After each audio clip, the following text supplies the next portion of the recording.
warahmatullahi wabarakatuh. Perkenalkan, nama saya Tasya Mansari, NPM 1953-10185. Partner saya Khairunisa, NPM 1953-10169, dan Wahyuni Rahman, NPM 1953-10182. Kami dari kelompok 4 akan mempresentasikan hasil diskusi kami yang berjudul Keperilakuan pada Perencanaan Laba dan Penganggaran. Nah, pada bab ini kita akan membahas materi sebagai berikut.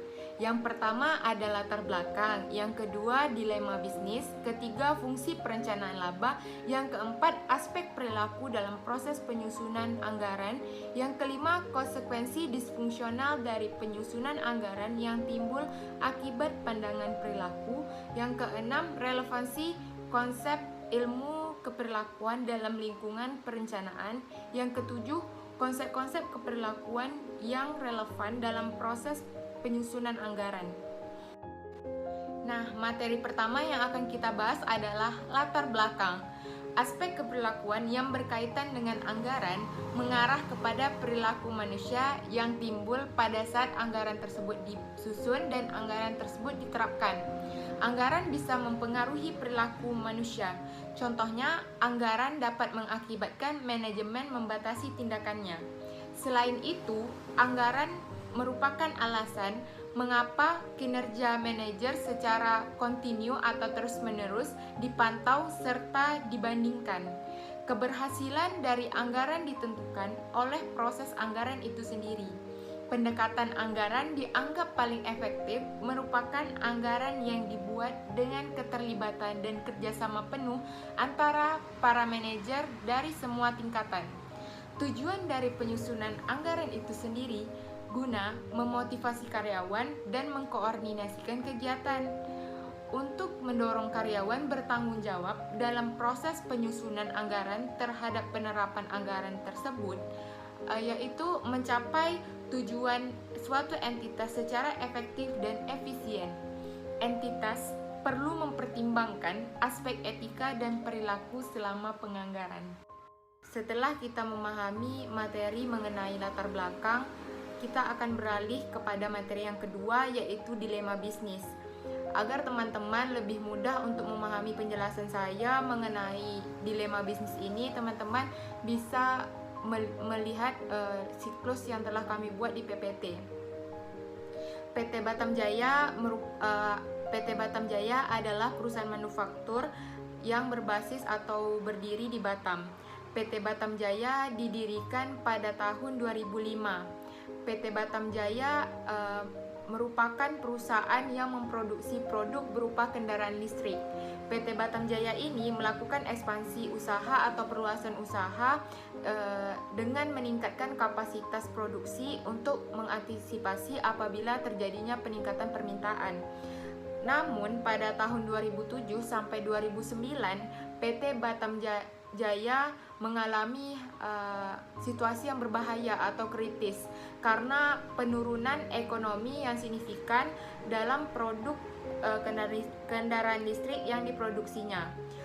Penjualan perusahaan turun 35% pada tahun 2005 dan bertambah turun lagi 9% pada tahun 2007. PT Batam Jaya sendiri menggunakan sistem pembiayaan konvensional yang anggaran biaya tahunannya didasarkan pada perkiraan manajemen tentang volume penjualan yang diharapkan. Lalu pada tahun 2008, manajemen memiliki tingkat keyakinan yang tinggi. Manajemen memperkirakan bahwa penjualan akan mencapai 89% dari penjualan pada tahun 2005. Dan dari perencanaan mengenai biaya tenaga kerja, penggunaan bahan, dan BOP didasari pada perkiraan ini. Sayangnya hasilnya mengecewakan dan manajemen bingung soal perbedaan antara selisih antara tujuan dan realisasi anggaran. Hal ini menyebabkan konflik gesekan antara manajer keuangan dengan manajer operasi. Baik yang dapat kita pahami adalah baik akumulasi maupun pengendalian tidak dapat dipisahkan dari peran perilaku. dalam menentukan biaya, seperti halnya dalam keputusan manajemen dalam pengorganisasian anggaran. Oleh karena itu nih, penting untuk memahami masalah perilaku yang mendasari akumulasi perusahaan dan pengendalian biaya dalam mempertahankan aktivitas organisasi. Nah, sebelumnya rekan saya sudah menjelaskan tentang latar belakang dan dilema bisnis. Nah, dari dilema bisnis tersebut dapat kita pahami bahwa pentingnya penganggaran biaya yang telah kita pahami di mata kuliah akuntansi biaya. Nah, di sini kita menekankan bahwa pentingnya perilaku penganggaran dalam suatu organisasi untuk mendukung kesuksesannya, dan juga dalam perencanaan anggaran untuk meningkatkan suatu laba dari perusahaan. Nah, di sini marilah kita pahami bersama-sama untuk perencanaan laba dan anggaran. Nah, sebelum itu kita harus mengetahui apa sih dari fungsi perencanaan laba dan anggaran itu. Nah, jadi kan gini, anggaran itu kan adalah suatu hasil kerja yang berupa rencana untuk masa yang akan mendatang, dan juga ada menurut beberapa para ahli, yaitu yang pertama ada menurut Kariuki. Dia berpendapat bahwa anggaran itu adalah suatu proses perencanaan yang berupa operasi keuangan untuk dalam suatu kegiatan usaha. Nah, kemudian ada juga menurut Naparin. Nah, Naparin ini dia berpendapat bahwa anggaran atau budget itu adalah suatu rencana tertulis yang berupa kuantitatif dalam jangka waktu tertentu. Anggaran dalam suatu organisasi itu harus berkomitmen dalam sumber daya yang dibutuhkan untuk mencapai tujuan organisasi tersebut. Nah, kemudian anggaran juga mencerminkan biaya iklan dan promosi tambahan dalam meningkatkan penjualan perusahaan. Nah, anggaran itu berupa taksiran arus kas yang mengumpulkan uang tunai yang dibayar oleh pelanggan, kemudian pembayaran secara tunai ke pemasok, dan juga kenaikan biaya. Nah, fungsi anggaran ada 6. Yang pertama itu anggaran ini merupakan hasil akhir dari proses perencanaan perusahaan. Nah, yang kedua itu anggaran merupakan prioritas manajemen dalam mengalokasikan sumber daya organisasi. Yang ketiga, anggaran merupakan alat komunikasi internal untuk menghubungkan departemen satu dengan departemen yang lainnya. Dan yang keempat, dengan adanya anggaran, maka anggaran ini dijadikan sebagai tolak ukur untuk bisa membandingkan hasil operasional yang sebenarnya. Nah, yang kelima yaitu anggaran sebagai alat pengendali untuk menentukan kekuatan dan kelemahan dari suatu perusahaan tersebut. Nah, yang terakhir, yang keenam, yaitu anggaran bisa untuk memotivasi baik itu karyawan maupun manajer dalam suatu tindakan yang secara konsisten dengan tujuannya yang selaras. Nah, kita kan sudah mengetahui apa itu anggaran dan apa juga itu fungsi anggaran. Nah, pastinya di sini kita setelah mengetahui itu pasti membutuhkan aspek perilaku proses penyusunan anggaran tersebut. Nah, tahapan anggaran itu terdiri dari 3 tahapan. Yang pertama itu ada tahapan penetapan tujuan. Nah, yang kedua itu ada tahapan implementasi.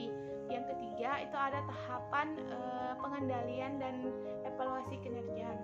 Jadi yang pertama itu kan tahapan penetapan tujuan, artinya perilaku dalam penetapan tujuan ini hanya berproses pada perencanaan partisipasi, kesesuaian tujuan dan komitmen. Nah, yang kedua itu ada tahapan implementasi. Di sini tahapan implementasi perilakunya itu berpengaruh terhadap proses komunikasi, kerjasama, dan juga koordinasi. Nah, yang terakhir itu yang ketiga itu ada tahapan pengendalian dan evaluasi kinerja.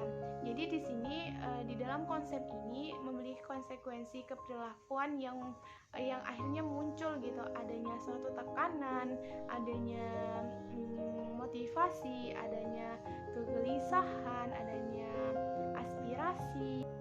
Nah, selanjutnya kita akan membahas tentang konsekuensi disfungsional terhadap penyusunan anggaran.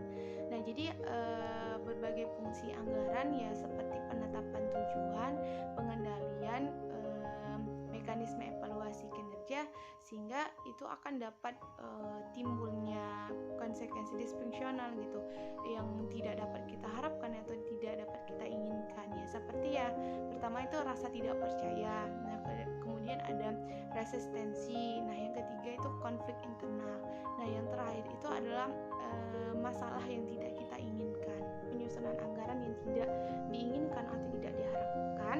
Maka ada pula relevansi konsep ilmu keberlakuan terhadap lingkungan perencanaan.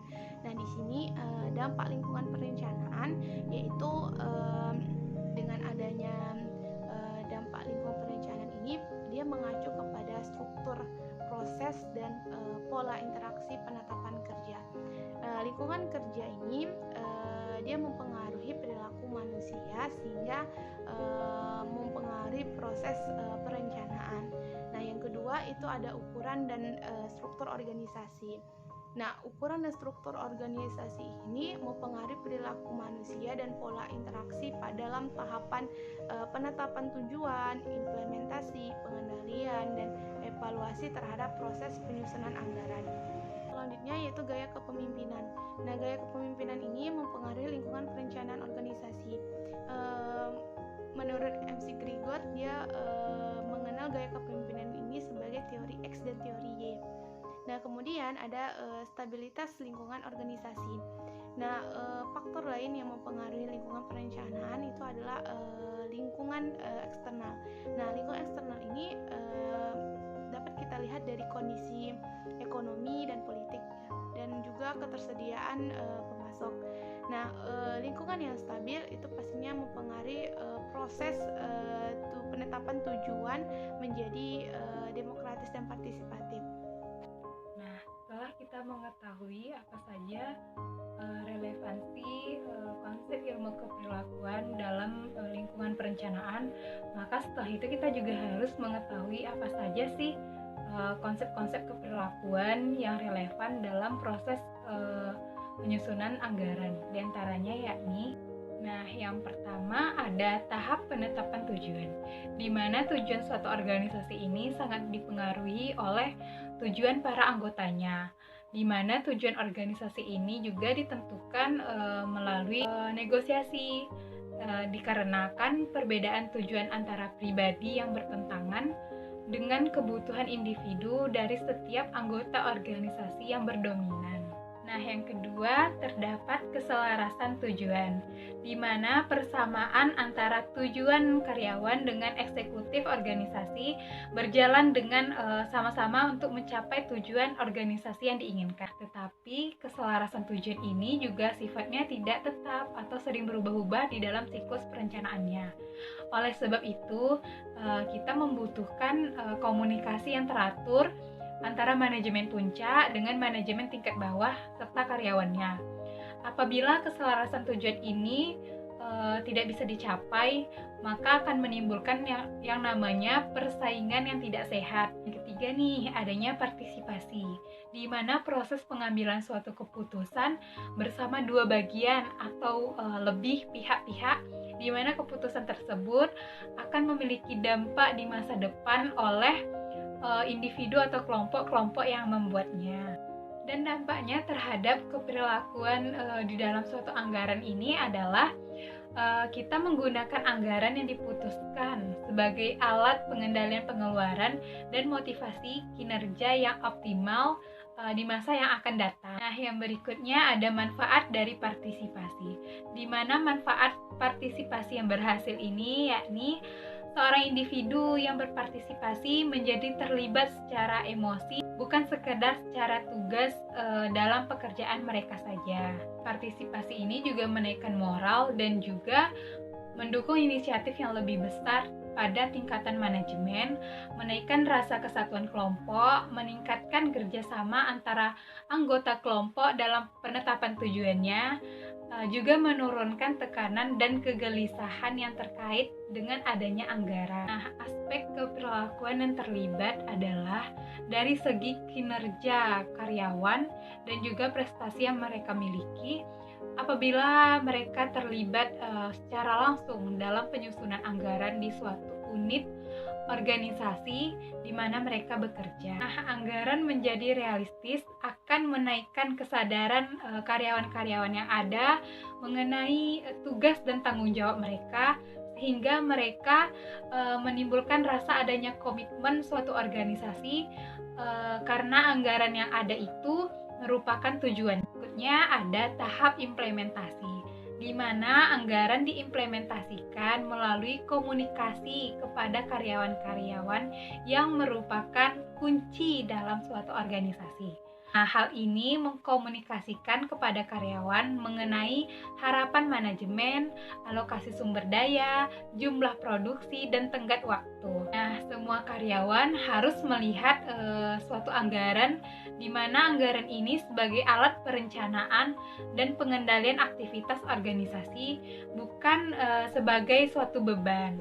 Nah, yang berikutnya nih ada pengkomunikasian suatu anggaran, di mana direktur bertanggung jawab untuk melaksanakan anggaran dengan mengkomunikasikan suatu tujuan-tujuan operasional yang disepakati oleh karyawan tingkat bawah organisasi.